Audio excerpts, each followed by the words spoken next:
इस वीडियो में हम बात करेंगे एक्सिस प्रेशर और उसके मैथमेटिकल एक्सप्रेशन के बारे में। एक्सिस प्रेशर क्या होता है? देखो, ये सरफेस टेंशन चैप्टर का ही एक टॉपिक है।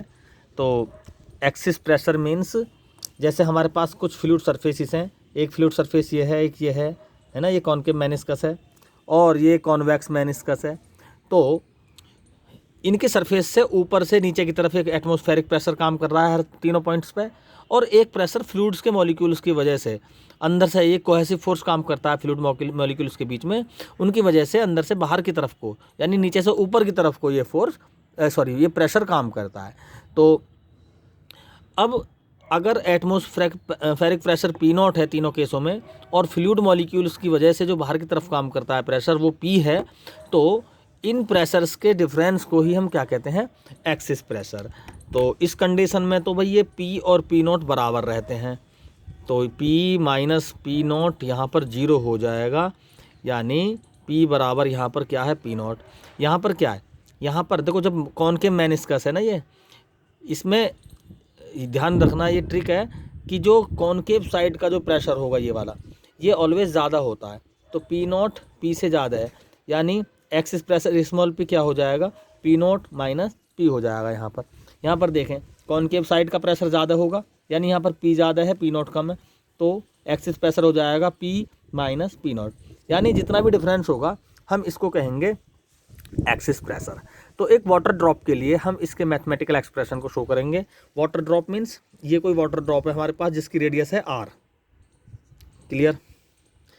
इसकी रेडियस कितनी है? r है, और इस पर P0 काम कर रहा है, ठीक, ऊपर से नीचे की तरफ ये P0। तो कॉनकेव साइड का प्रेशर ज़्यादा होता है, तो अभी बताया हमने, तो ये वाला जो प्रेशर होगा P, ये ज़्यादा होगा, ठीक है, ये प्रेशर P यहाँ पर P0 से ज़्यादा होगा। तो ये ज़्यादा होगा, तो इस अपने एक्सटेंशन की वजह से ये थोड़ा सा इस ड्रॉप को थोड़ा सा साइज में इंक्रीज़ कर देगा, मतलब इनफाइनाइट स्मॉल साइज होता है ये। तो इसकी साइज़ थोड़ा सा बढ़ गया, मैंने मान लिया कि ये जो r रेडियस है इसमें डेल्टा r का इंक्रीजमेंट हो गया।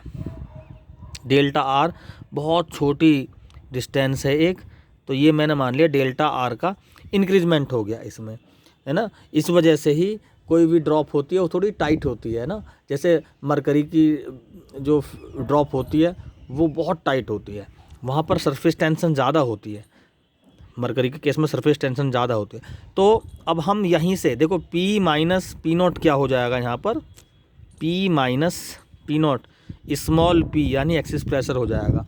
हम इस एक्सिस प्रेशर का ही यहाँ से क्या करेंगे? एक्सप्रेशन फाइंड करेंगे, ठीक है। तो हमें पता है यहाँ पर सरफेस टेंशन अगर कैपिटल T है इस ड्रॉप की या लिक्विड की, तो इस लिक्विड ने कोई भी लिक्विड हो सकता है, इसमें वाटर ड्रॉप भी हो सकती है, वो भी अपने रेडियस इंक्रीज करती है, क्योंकि P अंदर से बाहर की तरफ ड्रॉप में ज़्यादा होता है P0 से, मरकरी में ज़्यादा होता है, तो वो और ज़्यादा इंक्रीज कर सकती है।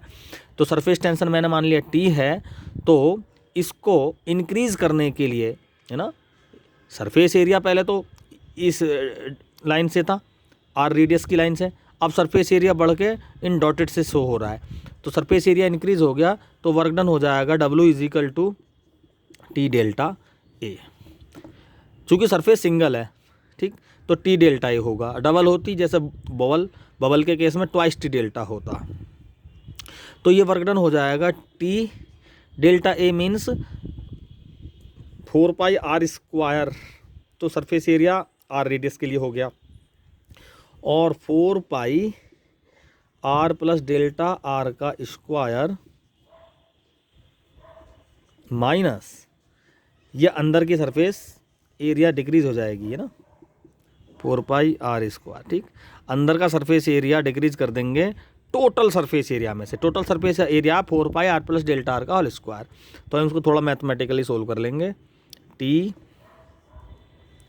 4 पाई r square plus delta r square plus 2r delta r minus 4 पाई r स्क्वायर।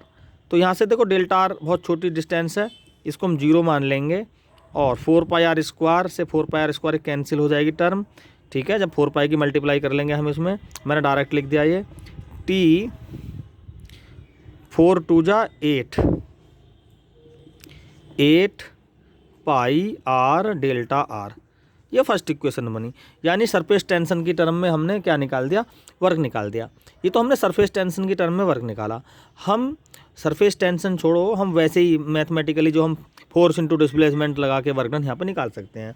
वो कैसे निकलेगा, W is equal to force into displacement. Force तो F है और डिस्प्लेसमेंट है डेल्टा R। डेल्टा R का डिस्प्लेसमेंट हुआ यहाँ पर, ठीक है। ये तो F को क्या लिख देंगे, चूँकि प्रेशर क्या होता है, axis pressure F upon A, तो F की जगह P इंटू A हो जाएगा, W PA into delta R। A क्या है, 4 पाई R स्क्वायर है यहाँ पर, 4 पाई R square into delta R, ये W हो गया। ये सेकंड इक्वेशन होगी। क्लियर, दोनों ही वर्क डन है, ये भी वर्क डन है और ये सरफेस टेंशन की टर्म में वर्क डन। तो ये एक्सिस प्रेशर की टर्म में वर्क डन आ गया, ये भी वही वर्क डन है, ये भी। तो दोनों इक्वेशन हम इक्वल कर सकते हैं यहाँ पर। तो T इंटू 8 पाई R डेल्टा R को किसके बराबर कर देंगे यहाँ पर, P इंटू 4 पाई R स्क्वायर डेल्टा R के बराबर कर देंगे। ये कैंसिल आउट हुआ, पाई से पाई, 4 2 जा 8 हुआ और R से एक R कैंसिल। तो यहाँ से सोल्व करेंगे तो स्मॉल p की वैल्यू निकल के आ जाएगी 2T upon R, 2T upon R आ जाएगा निकल के, ठीक है। ये हुआ वाटर ड्रॉप के लिए, या कोई भी ड्रॉप है, वाटर ड्रॉप या जिसका सरफेस टेंशन, मरकरी का सरफेस टेंशन ले लोगे तो मरकरी के लिए सरफेस टेंशन ज़्यादा होती है, तो एक्सिस प्रेशर वहाँ ज़्यादा होगा, है ना। ये ड्रॉप के लिए है। अगर बबल की बात करें तो हर जगह ये दुगना हो जाएगा ना, 2T डेल्टा ही हो जाएगा यहाँ पर। तो यहाँ पर 2T की जगह 4T अपॉन R हो जाएगा, ठीक है। ठीक, तो ये हो गया एक्सिस प्रेशर का मैथमेटिकल एक्सप्रेशन। ठीक, थैंक यू।